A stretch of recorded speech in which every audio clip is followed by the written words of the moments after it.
All right, folks, it's done. It's over. The car market is going to crash in exactly 28 days. You have 12 hours. And it feels like I'm making a ransom video here. You have 12 hours to fax me $26.36 worth of Bitcoin, or your puppy is getting it. No, but here's the thing.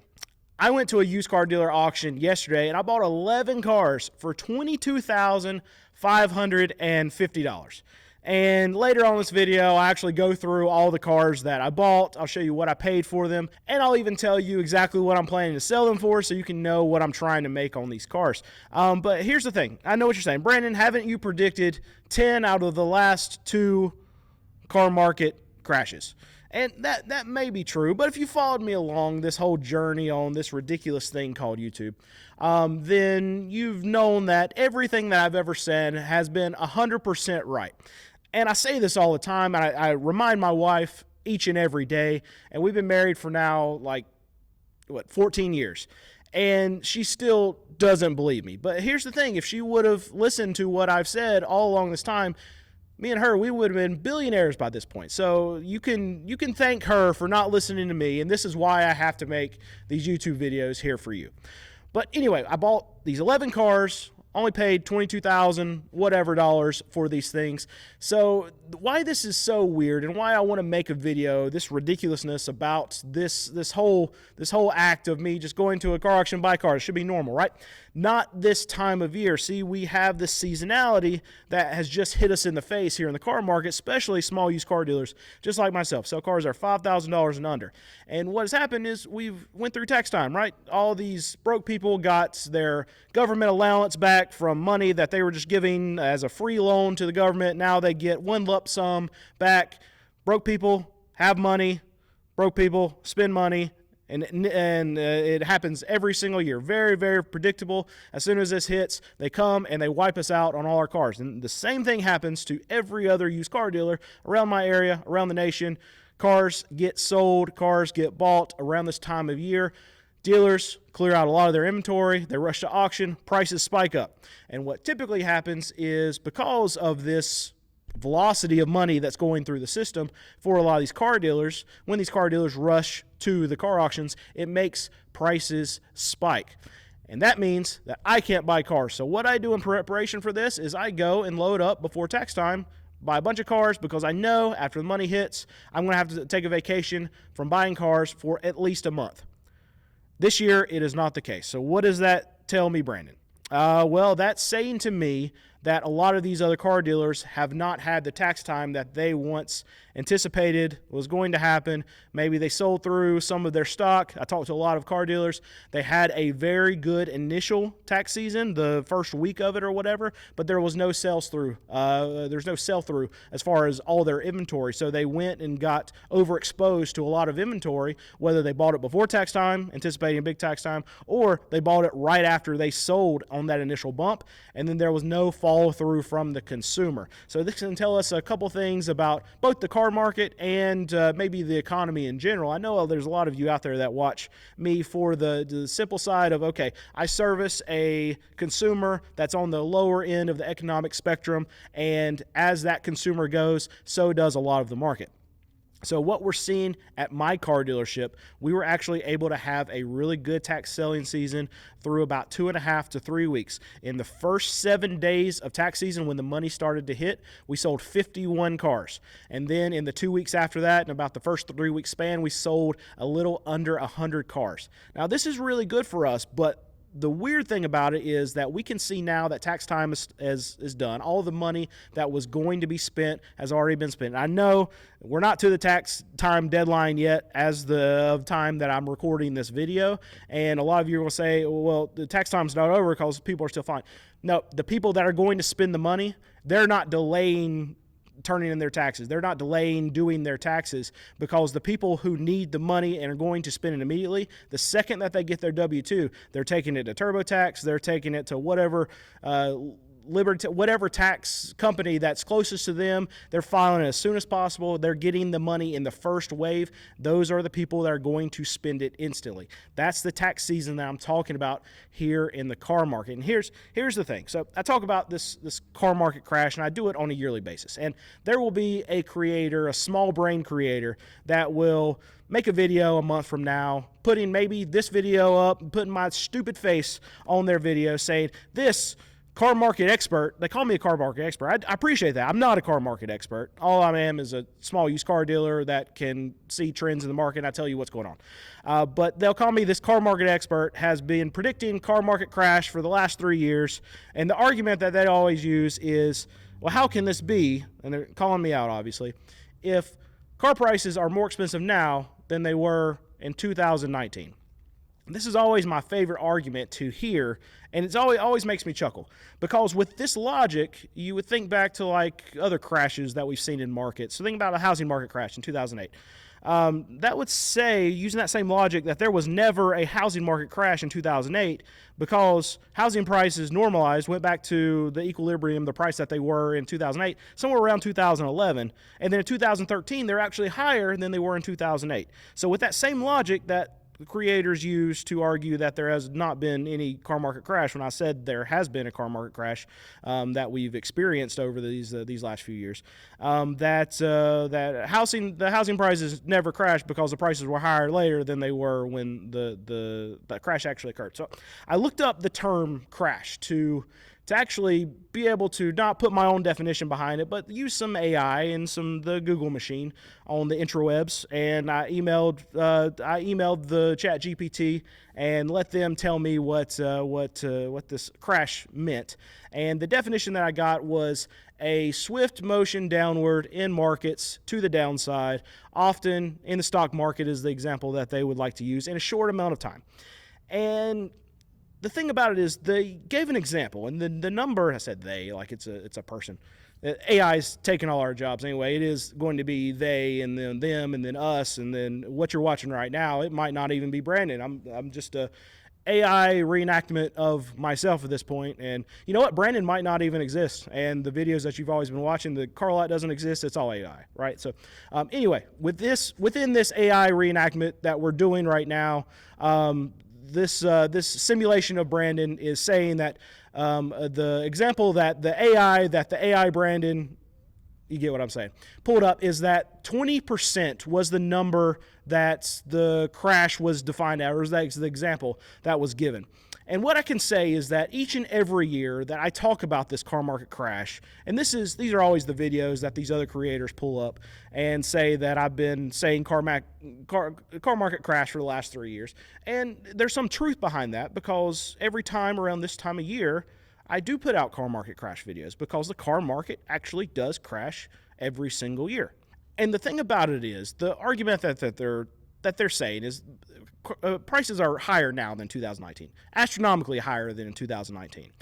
But that doesn't mean over that time frame that capitulations can't happen within a short amount of time frame that would result in me defining it as a crash, and as far as AI is concerned, also defining these capitulations within the car market as a crash. And what we get to is that before tax time, prices run up. During tax time, on the wholesale market, prices way run up to the tune of cars that I was buying, back in December for $2,000, they'll go up to $3,000. Right? That's a crash up in price. We can talk about that. And then over the next month, as the money dries up across the system, well, what happens? Well, dealers load up their inventory, they stop going to auction, and that $3,000 car doesn't go back down to $2,000. It's even worse than that, because these dealers, they get so over leveraged in their inventory that they can't even go back to the prices that we saw back in December. What happens is the prices even pull back more than that in this short period of time, where that car that I was buying for $2,000 ran up to $3,000 during tax time. Well, that $3,000 car now can, in a lot of cases, run down to $1,500. Now, you're not going to see this in all segments of the car market. Obviously, in the new car market, the prices aren't going to drop by 50%. That's not going to be a realistic thing. As the prices get lower in the vehicle values that you're actually looking at across the car market, that's when you get the largest move in a percentage point. So in the lower end of the spectrum, Talk about me, a small used car dealer, $5,000 and under. Cars that I buy are anywhere between $1,000 and $3,500, so I can hit that price point where I can sell them for under $5,000.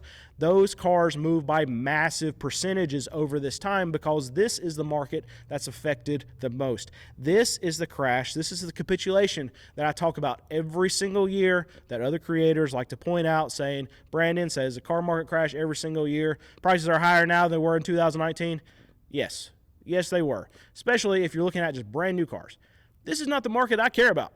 I don't want you to go buy a brand new car and then take on the depreciation that everyone else seems to think that's normal. In a lot of cases, 83+% of buyers right now are car payment buyers. Don't be one of those. Don't be dumb. Buy something used. Buy something you actually afford. Buy something you pay cash for. Guess what? You can find deals in that realm of things. Right now, manufacturers aren't trying to cut deals. This is not the market I'm talking about. This is not the market I care about.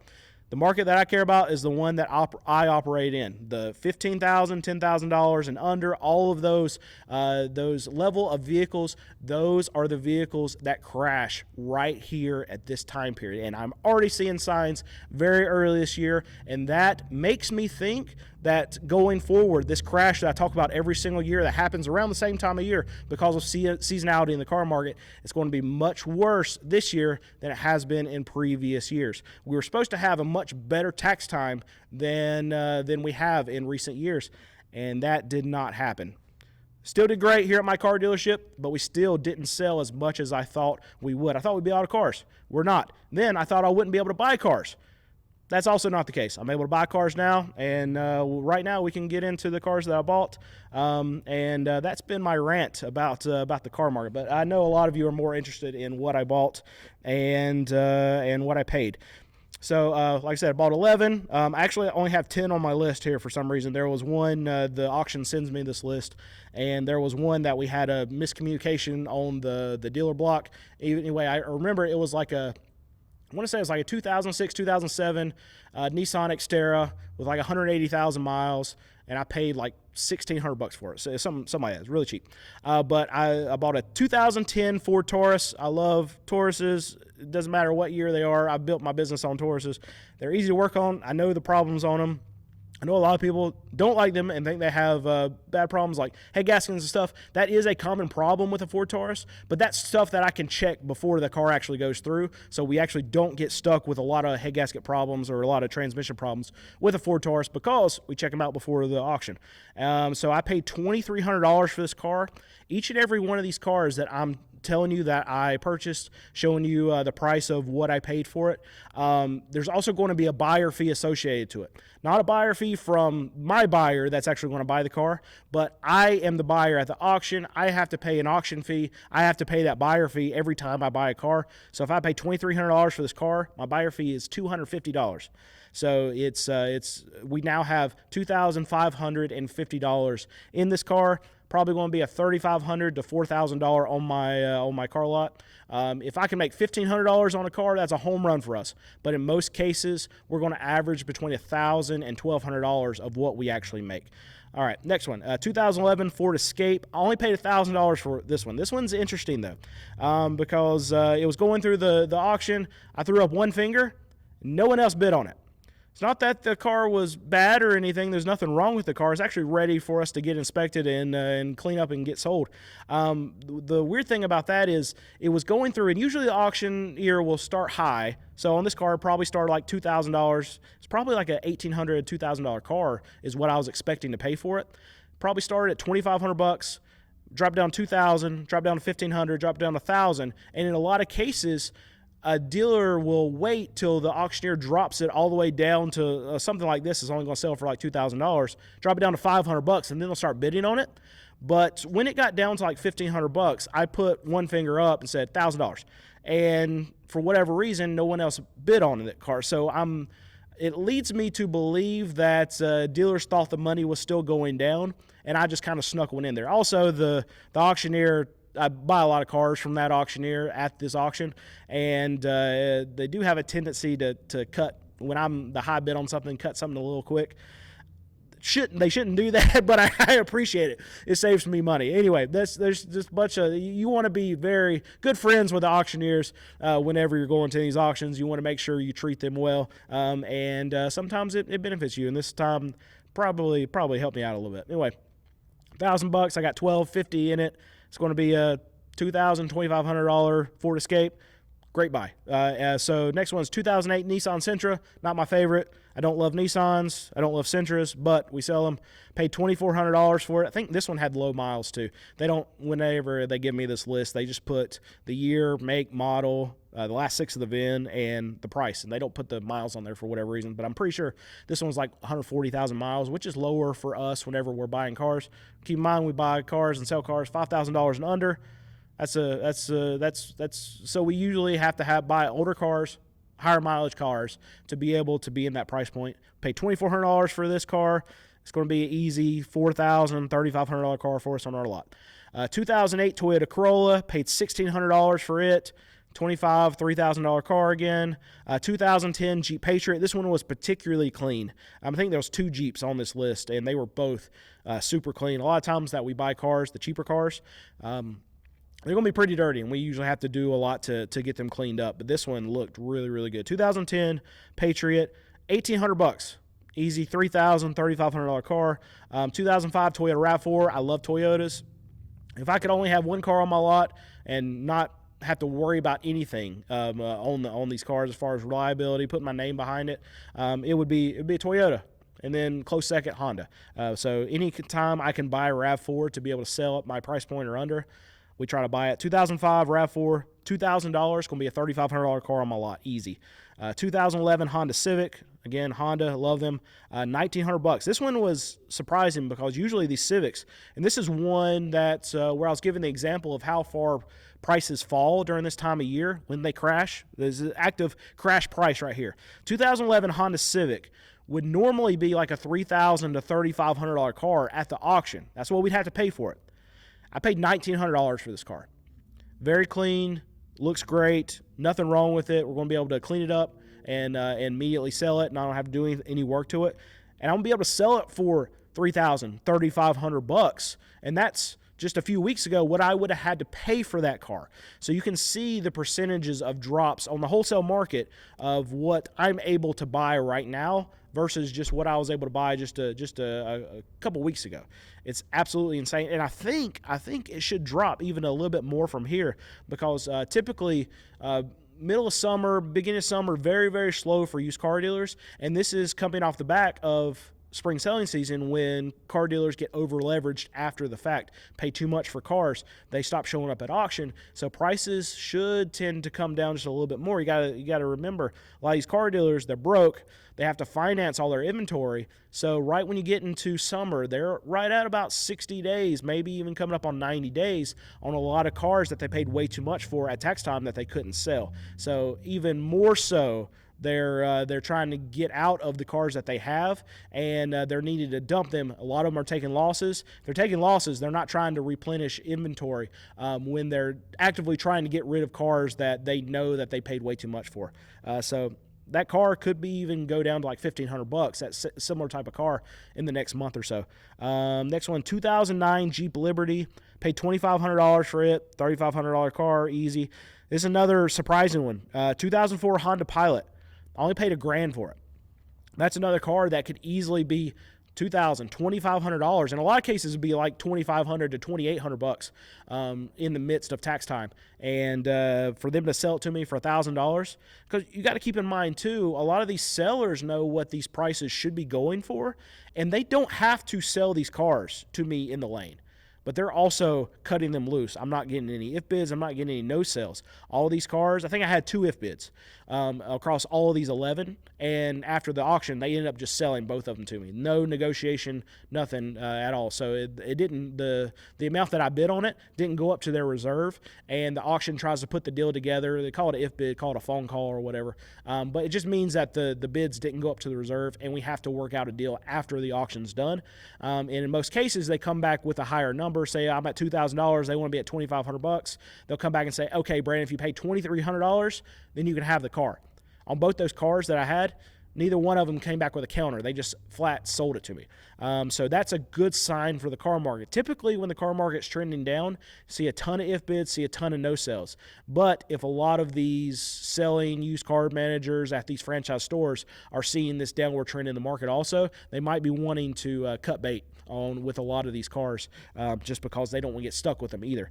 But that car is, that might be the steal of the auction. I think that's even better than the Ford Escape that I talked about earlier.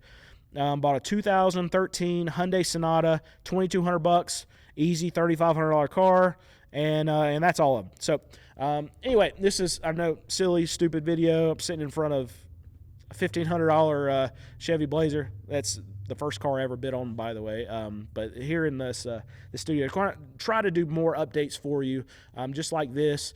Talk to you a little bit more about what I'm buying, showing you the trends in the market. If I see things that are important that happen in the market, these are the kind of things that I want to do for you. And just look out for the videos of all the creators saying that I'm a clown, right? And talking about all this car market crash that happens, and it's never happening because F-150 is still $80,000. That's not what I'm talking about. That's not the market I'm talking about. That's not even close to what I care about. And honestly, for 95% of you, it's probably not the market that you should be caring about either. But anyway, thanks for watching. Just hit the mic. Please like, subscribe, do all the things, and I'll catch you in the next one.